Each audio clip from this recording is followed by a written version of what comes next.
Sol jакшы. O neyle atar? Allah neyle atar? Ne yapıyorsun? Sana şirin biraz verdim. Cuma verdim. Tamam. Niye cıgıldın sen? Erkeleşip Demet olsun. Şirin ballar, kırmızı şirin ballar ha.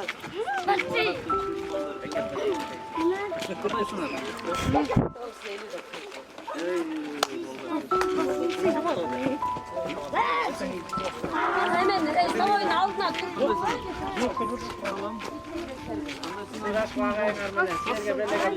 Aleykümselam. Aleyküm. Ne? Ne?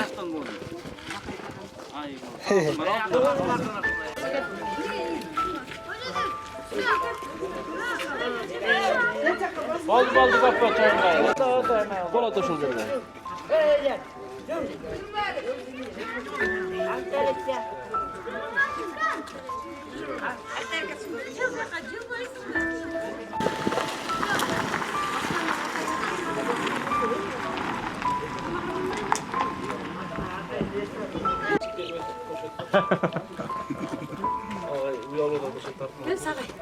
Assalamu alaikum.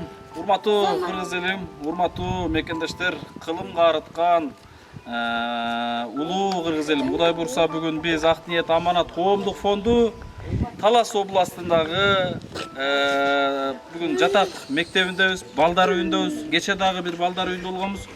Бүгүн мына азыр алдыңыздарда көрүп тургандай ушул жерде 123 деди. 127 130 бала ушул жерде жатып, ушул жерде сабак алып, ушул жерде тарбияланышат экен. Мына азыр ушул балдардын астына келип, ал-акыбалын көрүп, ден соолуктарын сурап, жүздөрүнө бир кымындай болсо дагы жылмаюу тартуулаган аракет кылайлы деп, мына ушул балдар менен жүз көрүшүп турабыз. Аллага чексиз шүгүрлөр болсун. Мына азыр бир гана бул келүүбүз, жөн гана таанышып кетүүбүз. Анан дагы да эмне муктаждыктар бар бул жерде? Бул балдар неге муктаждыкка керек, ошол маселени менен таанышып, көрүп, анан буйруса дагы да алдыда көп пландарды жасап, ушул балдар үчүн, келечек үчүн Кудай кааласа бир жакшы бир кызмат кылып берсек деген жакшы ниет менен келип турабыз, урматтуу мекендештер. Анан келгенде курук эле келбестен, бир колубуздан келишинче бир таттуулук нерсе болсо да ала келдик. Кийим кечектерибиз кече жаш балдарга экен эле башка балдар үйүнө бергенбиз. Бүгүн да аз-маз бар, калганы ошо продукта боюнча. Агай, ассаламу алейкум. Сиз бул жерде жетекчи болсо, Атым элим калый. Калый жабек. Канча бала бул жерде тарбияланат? Бул жерде азыркы күндө 127 бала, бирок кирди чыкты менен 123 бала фактически катталып атат азыр. Анан азыркы күндө азыр бүгүн дем алыш күнүнө байланыштуу бизде азыр балдарды ата-энелер алып кетет. Ата-энелер алып кеткенине байланыштуу ошо жарым балдар бул жерде турат. Бул жерде акыл эзинен чектелген, мүмкүнчүлүгү чектелген, ушундай акыл эс жагынан мүмкүнчүлүгү чектелген балдар окуп жүрмөсөт. Түшүнсөңүздөр болот да. Түшүнүктүү. Канча бул жерде кызматкер бар сиздердин колуңуздарда? Жамаатыңыздар канча кызматкер? Бизде жамаатыбыз 50дөн ашык адам. 50дөн ашык адам. Сабак берген, тарбия берген, тамак берген, обслуживающий персонал, тех персонал полный 50дөн. Бул жерди кандай? Өкмөт каржылайбы же кандай? Өкмөт каржылайт. Бирок толук айта берсек, жанагындай проблемный көп нерселерге өкмөт каржылайт, бирок негизинен көп бардык нерсеге жете бербейт да. Кыскасын айтканда, бир балага 110 сомдон питанияга бөлүнөт. Өзүңүз эсептеп көрүңүз, ашканага барсаңыз 100 сом менен канча мал тамак түшүнүктүү. Анан бул балдар көбүнчөсү эмнеге муктаждык? Мына биздин балким колдоочуларыбыз, демөөрчүлөрүбүз көрүп турат да, балким ушул балдар үчүн биз дагы салым кошуп калсак деп сурашат да. Мына өзүңүздүн оозуңуздан угушса жакшы болот эле. Эмнеге муктаждык болот бул жерде көбүнчөсү? Рахмат. Ушул суроону бергениңизге мен абдан эметип атам. Так, бул жерден көбүнчө бизге жуучу каражаттар, кийим жуучу, кир жуучу, идиш аяктарды жуучу каражаттар, кийим кечектер көбүнчө бизде ошол бут кийим, ич кийим дегендей формаларын биз эптеп эме кылып атабыз. Андан тышкарыда бул элден айланса болот, көпчүлүк көп түкүрсө көл болот дегендей көпчүлүк жардам берип атат. Кийим кечектер келип атат. Мына кече жакында кийим формалар жарым жартылай келди, бут кийимдер келди толук. бирок ал өкмөт тарабынан эмес, жеке ишкерлердин тарабынан арасынан келип атат. Сиздерге окшогон фонддор келип жардам берип атат. Бирок толук кандуу болбой калат да, бирине жетсе, бирине жетпейт дегендей. Ошол. Азыркы учурда биздики жылытуу системасы проблемный болуп атат.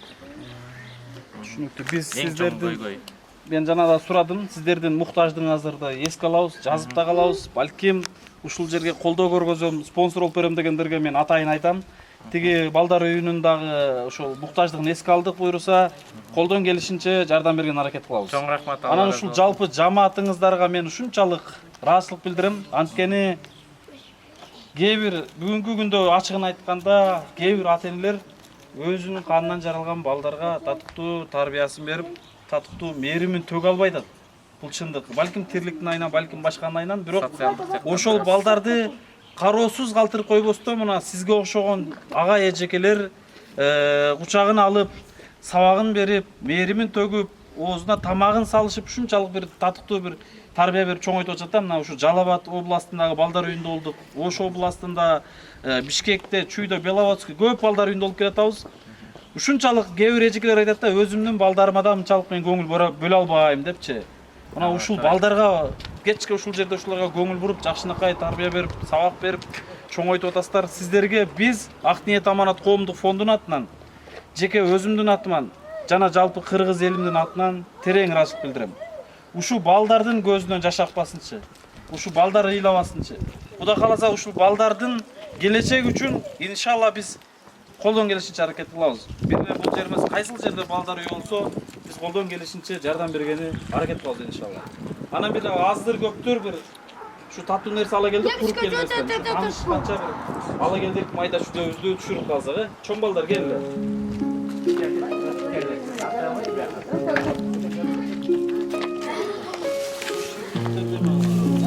Anake burmakta salfetkalar geldi. Kelle beken hemen de Kuday bergen zorma. Gel alalım.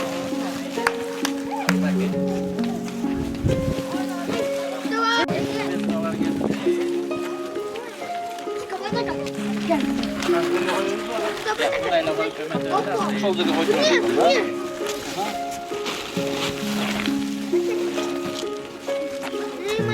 Жалпы биргеликте рахмат айтабыз, Байкеңдерге. Байкеңдерге коомдук бирикмеге Алла разы болсун да.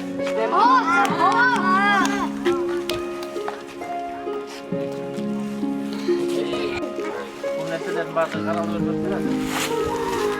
Бирок өкмөт да жардам берип атат. Бул эмес, же бир араб, же түрк эмес. Бизди каржылап турган биздин Ак ниет аманат коомдук фондунун өзүнүн мындай кайрымдуу инсандары бар. Азыр бир эмес 4 жерге үй салып атабыз, курулуш. 3-өө жер там, 4-үнчүсү комплекс. 6 үй бүлөдөн 10 үй бүлөгө ылайыктуу чоң дом түшүп атат. Буну дагы жөнөкөй инсандар колдонот. Мына азыр бүгүн ушул сиздердин алдыңыздарга келген майда жүдөбүз деле ушул жанагы карапайым элдердин колдоосу менен. Мына ошол жардам берип аткан, кол сунуп аткан, 1 сомдон болсо дагы салып аткан, мына ушул балдарга кече мына ич кийимдер Алматыдан келген. 2 ай 3 ай мурун келген, аябай көп келген. Балдар үйүн Ош областын, Жалал Абад областын, Бишкек, Чүй областын балдар үйүнө таркатып жүрүп түгөт албай атат дагы делечи. Мына азыр бул жерге мен келишимди тошуна билбейли, бир жерге рашут алып келдим элем. Дагы да турат Кудай кылса, дагы да көп келебиз иншалла. Мына ошол салым кошуп аткан, жардамын берип аткан жалпы кайрымдуу элибизге бир сонун дуаңыздарды, батаңыздарды берсеңиздер көрүп бир сүйүнүп калсак, Урматтуу аманат, Ак ниет аманат коомдук фондуна жана ошол фондко кол сунуп аткан эл журтума, кайрымдуу адамдардын баардыгына ушул жатак мектеби, Талас билим берүү жатак мектеби интернатынын артынан жана коллективдин атынан, балдардын атынан чоң ыраазычылык билдиребиз. Иштериңиздер жүрө берсин. Аллабыз разы болсун. Чыган инсандар сиздерге окшогон чыган инсандар көбөйө берсин. Улайым Алла ушундай балдарда аз болсун. Булардын келечеги кең болсун, ден соолуктары чың болсун. Сиздерге да ишиңиздерге ийгилик. Рахмат. Кана рахмат. Ке, аман болсун, балдар. Жашы жүргүлө. Силер жалгыз эмессиңер. Артыңарда жалпы кыргыз элим бар була каласа. Чоңойсуңар, чоң бала болсуңар, ыйлабагыла. Ыйлансаңар келип турабыз деп түшүндү. Ыйлансаңар келип турабыз. Баары сону болот, а? Ниетти бекем чоңойган болсо чыгат.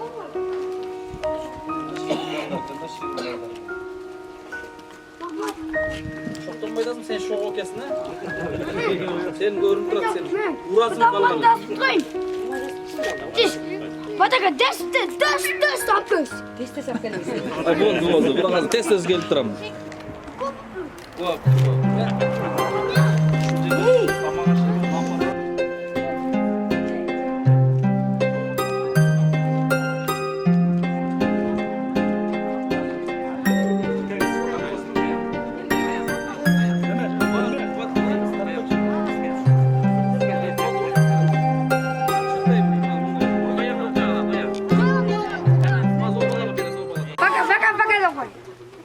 Ана дагы бир жол.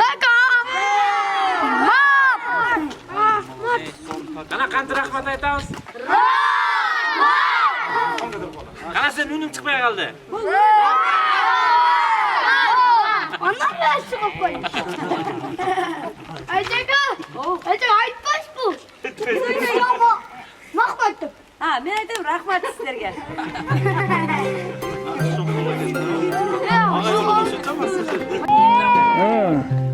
Жакта карап бет.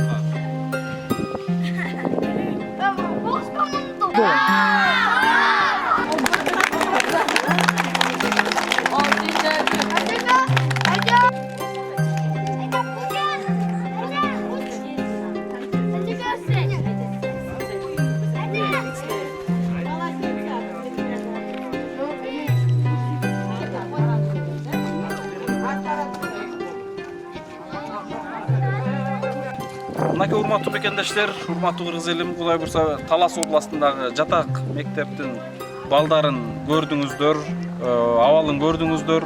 Муктаждыгын мен азыр айтып кетсем, мына кече балдар үйүнө барганыбызда дагы ушу эшиктин алдына пластиковый айнек менен обшивка кылып тосуп берсеңер, жана башка бир эки чоң маселелерин айткан. Мен бүгүн бул жерге дагы келип аябай муктаждыгын сурасам, бул жерде аябай муктаждык паровой жылытуу системасы чындыгында оор экен. Кышта кантип чыгабыз деген ушундай ойлор болуп атат. 123 бала ушул жерде жатып, ушул жерде оокат кылып, тарбияланып, акыл эси баягындай жетишсиз балдар экен. Анан үй бүлөлүк жашоо шарты дагы оор үй бүлөлөрдүн балдары ушул жерде окуп жашашат экен. Ошолордун келечеги үчүн урматтуу туугандар, келиңиздер бир жылуулук тартуулабайлыбы? Жылуу сөзүбүз менен балким мүмкүнчүлүгүбүз болгон болсо, мына ушул жерге отопленияга аракет кылып бербейлиби? Бир чоң маселе деле болбойт бул нерсе. Балким мүмкүнчүлүгү бар инсандар чыгар. Эгерде жардам берем деген инсандар болгон болсо, балким сунушуңуздар болсо, балким сурооңуздар болгон болсо, мына ушул мектептин, ушул жатак мектептин, ушул балдар үйүнүн жетекчиси мына агай жанымда турат. Агайдын өзүнүн телефон номерин жана ушул жердин толук адрестерин өзүнөн угуп кетсек, агай. Мына азыр бүт условиялары менен таанышып дагы чыктык, жана муктаждык эмне экенин дагы мага айтып өттүңүз, бирок бул жака да айтып өтсөңүз аябай жакшы болот эле. Рахмат. Саламатсыздарбы, урматтуу элим, кыргыз элим. Баарыңыздарга алдыртадан чоң рахмат. Ыраазычылыгымды айтып кетем. Эң биринчиден Ак Ниет коомдук фондуна, ушулардын жетекчилерине, ушул иш алып бараткан адамдарына, коллективине баарына чоң рахмат. Ушул кичине да болсо белик бечкегибиз бар эле деп бир топ нерселерди алып келип бизге жардам бергенине чоң рахмат. Коллективда балдардын атынан рахмат. Эң негизгиси бул жерден сиз айтып кеткендей, көйгөйүбүз бул жылытуу системасындагы производственный котлы деп коет, мештер, чоң мештер, ошолор жарактан чыгып атат да. Жарактан чыгып, бул уже күзүндө жылытуу системасын кантип ишке киргизебиз деген эң биринчи көйгөй. Экинчи көйгөйүбүз болсо ушул мамлекеттик баланска трансформаторду өткөзө албай, эң көйгөйлөрдүн да бири ошол электрочубалгыларыбыз, электрический кошумча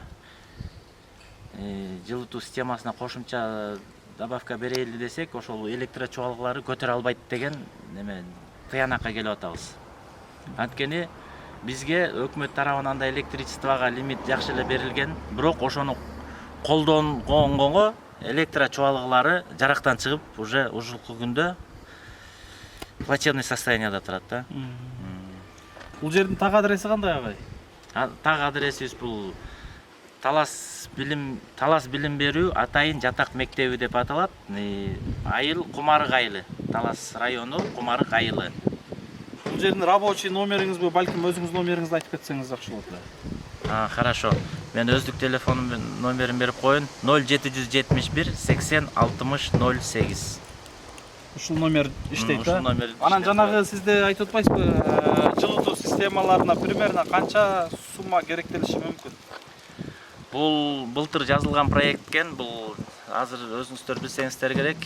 Жер үй Бакубат Таласка жазылган проект экен. Былтыр жазылып, быйыл июнь айында каралат деген, бирок июнь-июль айында биз барып эметсек, проект өтпөй калды. Анан ошол себептен биз сиздерге окшогон инсандардан, жеке мамлекеттик эмес уюмдардан ушундай жардамдарды сурап кайрылып келсек, алардан көбүн эсе мамлекеттик каттоодо турган эмелерге, организацияларга жардам бере албайбыз деген көп билдирүүлөр келди. Бирок ошого карабастан өздөрүнүн мүмкүнчүлүгүнө жараша жуучу каражаттарды, китептерди колдон келишинче тетрадьдарды беришип атат, бут кийим берип атат жеке ишкерлер. Таластын ичинен өзүбүздүн элден да көпчүлүк көптү көрсө көл болот дегендей көпчүлүктөн айланса болот. Анан балдардыкка Кудайга шүгүр бул жерден курсагы ток болгону азыркы учурда биздин эң көйгөйлүү маселебиз ошо жылытуу системасы. Примерно канча сумма кетип калат?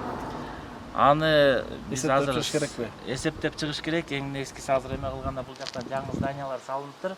Былтыр өзүбүздүн күчүбүздөн деп салынган дейт. Мен өзүм жаңы келип иштеп атам. Февралдан баштап. Анан бул жерде коллективдин өзүбүздүн коллективдин күчү менен салынган эме экен. Анан кайсыл эме менен кандай каражат менен салынганын билбейм, бирок коллективдин күчү менен бүткөн стройка жүрүптүр. Ошонун оформлениясынан аркы беркисине көп эле акча кетти.